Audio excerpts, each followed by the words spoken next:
Okay. See, I'm not used to this bit. You see, this is the pressure. Okay. Hi everyone, Mark and Alan here. A bit of a twist with a different introduction. We're here to talk about the latest RFL harebrained scheme in the latest of the Super League Pod Short series. We'll have your thoughts, and we'll talk about what the RFL should probably do next. I mean, you've nailed your colours to the mast already, there, Al. There you go. But well, we're going to talk about what on earth is going on now with the Challenge Cup, aren't we? Maybe we should put a bit of structure to it before we get debating, because as everyone heard on Thursday, the 6th of December, the news broke that Toronto, Wolfpack and Toulouse Olympique have confirmed they will not be entering the Challenge Cup next season. It kind of overshadowed the formal confirmation that Red Star Belgrade will be included, and kind of the news around so many, amateur clubs, community clubs, we call them nowadays, being put into that first round as well, alongside Red Star Belgrade. And we've got like Welsh sides, Torfian Tigers, Scottish side Edinburgh Eagles, the Longhorns from Ireland, then loads of clubs. Our old friends, the All Golds, they're back in play now that they've taken over an amateur club presence down in the west of England as well. So, all those good things. But, Alan, no one's talking about that, are they? No, they're not. I was going to say, when you said there about amateurs, I said there's only one bunch of amateurs involved here. Highly fucking paid amateurs. Yeah, unfortunately, yeah. Professional amateurs. Completely overshadowed the good news story. Funnily enough, I was, people might have seen on Twitter, I was talking to Steve Mascott and Phil Brown about this very thing this evening when I popped to their pop-up shop to pick myself up a rather fancy hoodie. I didn't want to have to do this in public, Alan, but I'm a bit annoyed that we're not getting any kickback from that. No, hang What's going on? See, you haven't. See, I made sure that he knew exactly who I was and where I was from, and we had a bit of a chat. And I'm sure he's going to sort you out. So yeah, don't you worry about that. He has done before. No, they're great guys, aren't they? Exactly. So if he doesn't, let me know. But yeah, no, it's obviously that they're very committed to expansion of the national game, more broadly. And yeah, we were just talking about what an absolute mess it is, and what a shame it is to overshadow the good news that Red Star entering the Cup is, with somebody, to somebody who doesn't understand the game, or somebody who isn't very au fait with the ins and outs of membership of the RFL, etc. To many people, it just won't make any sense. Well, it doesn't make a lot of sense to me. Like, I'm not really fully understanding how we're getting to this stage, really. So, basically, the non-RFL member clubs who are overseas sides, effectively, have been asked to pay a fee to enter the Cup on the basis that if they got to the final's going to lose money. Is that basically it? Well, yeah, basically, it sounds like it's a figure that's a bond that's almost like a deposit, I suppose, that's an insurance for the RFL against making a loss on the final, which sounds. I mean, I suppose there are two issues around it. There's the rights and wrongs of treating clubs differently in that sense, and then there's the issue of clubs not being members of the RFL but yet competing in their competitions, which are things that I think probably both need. We probably talk about. It's inequitable, isn't it? Primarily, we were talking about it. What if Salford was the way we took to the round. So if they Salford got to the final, they wouldn't. Featherstone, okay. Featherstone are a similar position, let's say, to Toulouse and Toronto, and Featherstone's town has a population of what? 12, 13,000 people, maybe, if not a bit less. So it's a very small town. It's a famously small town, and And yeah, that's not enough people, and you're talking that's the maximum they could bring. Have they been asked to pay a fee up front, or have they been asked to pay something in the, like, promise to make a payment if they did reach the final? What is going on? It doesn't. It's not very clear, is it, about what exactly they've been asked? No. I mean, there was I saw a clip. This feels like it's a Steve Mascot show, but the clip when he was on the Full 80 last night about that they were asked that Toulouse would be asked to sell tickets if they got to the final, and they would be responsible for selling a certain allocation of tickets. And if they didn't sell that allocation of tickets, then they would lose whatever the bond was, whatever that figure is. I've seen figures bandied about, but it surely it can't be £1 million. It can't be £1 million. That sounds ridiculous, considering that. Yeah, I mean that sounds unrealistic in any scenario, really.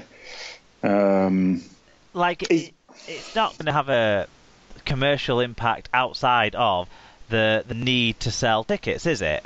So, say it's £1 million, and the average ticket price at Wembley is let's say £40. That's 25,000 people.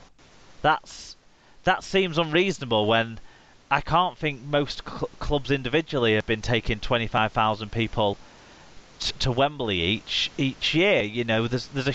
There is huge fan bases in each end, but there's a massive amount of neutral fans that go to Wembley each year. Yeah, of course. Yeah, it's an occasion. The fact that there was 50-odd thousand people there to watch a French team last year, exactly, against a Warrington team who didn't sell out their end either. So it can't be $1 million, can it? But it must be a six-figure fee. Well, the reported loss for the RFL from the Challenge Cup was a six-figure sum. Now that could be £100,000, or it could be 900,000. So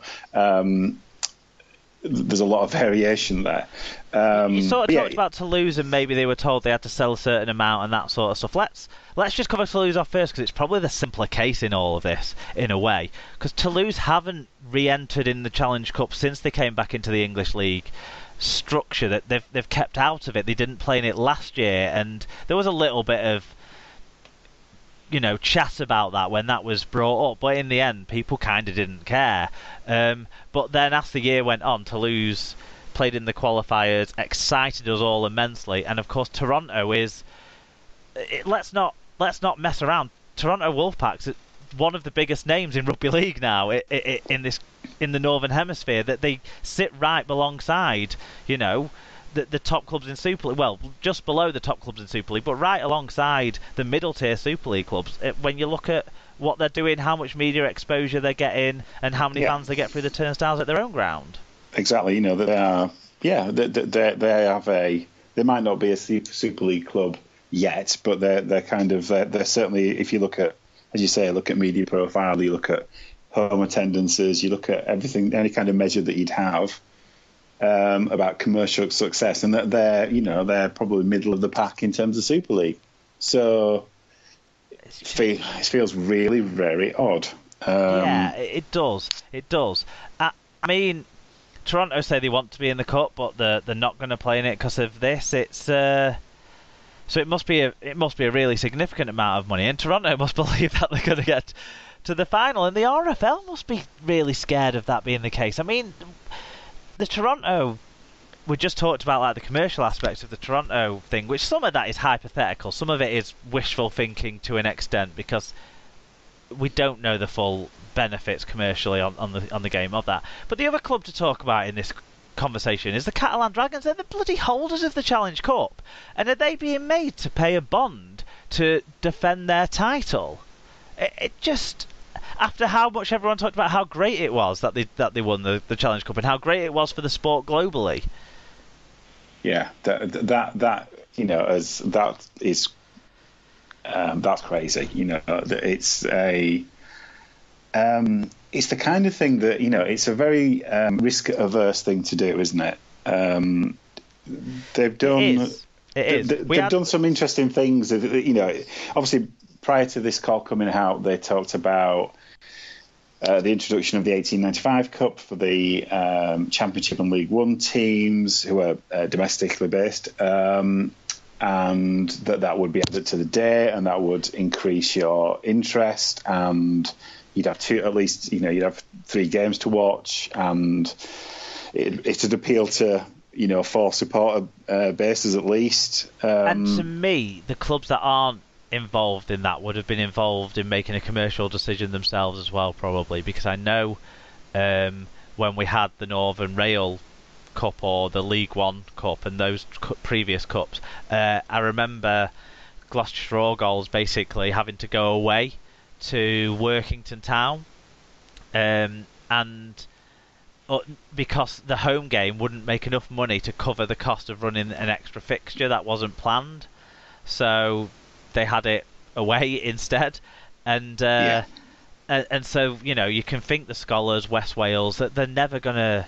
It's not a commercially viable thing for them to run in basically a token tournament that we're all glad is there, but it is a token tournament. But the Challenge Cup isn't a token tournament. Have we turned it into a token tournament by doing this? Well, devalue it even more. We've shown a lack of faith in it. We've shown a lack of faith in the new format. We're already chasing our tails, fearful of financial loss, rather than looking at it as an opportunity to expand and look at it as a new event and pulling people in to a double header game. That we've already talked about as a potential way forward for promoting the game. And if you get 2 of the better supported championship teams there, and you get 2 reasonably supported Super League teams there, there's no reason to think that it wouldn't be a much better crowd next year. And I don't see why 1 year's experience is making you think this. I mean, I think it's also an admission that we don't want to do anything to sell it. It's a mission of fear and that we can't market ourselves, and there's no faith in themselves, is there? That they're comfortable in their own ineptitude, that they don't think they can do anything different to change what has been before, despite different types of offers coming up. I mean, I thought it's quite a inventive offer that they've put out at the moment, where you would get, if you buy your tickets before Christmas, I think it is, you get a free special edition match day program and a free drink at the stadium, and that's worth about £6, that drink at the stadium. So that's not bad. Yeah. Shall we get on some of what other people have said? Because I think please do. What you were just talking about links into the first one of these to mention. The last one we got in, but the first one to mention. David Lawrenson at David Lorrow. He said, marketing opportunity versus cost management, entrepreneurs versus accountants. That's kind of what you were just saying, isn't it? Yeah, but much more succinctly put. David is a man of a few words. He likes to sit back and then just chip in with the pertinent points. Does David? Well, he's more than welcome. Does that there? Something you said maybe we should get onto, so let's get onto it. Is about if you're members of the league, you should be members of the cup and stuff like that. So Tom Andrews, our friend who was on the Hull Kingston Rovers show recently, at Tom_HKR, said, I think it should be non-optional for clubs in League One and above. And on a similar theme, Neil Southam at Fen Tiger Neil said, if you're in the league, then you play in the cup. Then it's your decision if you field a weakened or second team. Opting out should not be an option. Now, it is an option for these overseas clubs, isn't it, Alan? Because they're not members of the RFL. They're invited to play in RFL tournaments, and they can accept that they can accept that invitation or not, but they're not obliged. That's true. They're not obliged. It also means if we think of what we've been through in the last kind of 6 months in terms of structure changes, they were also not at that table either. As an invited participant, or whatever you want to call them. I mean, I don't. from a pure, if I put aside the logistics and the governance arrangements and the history of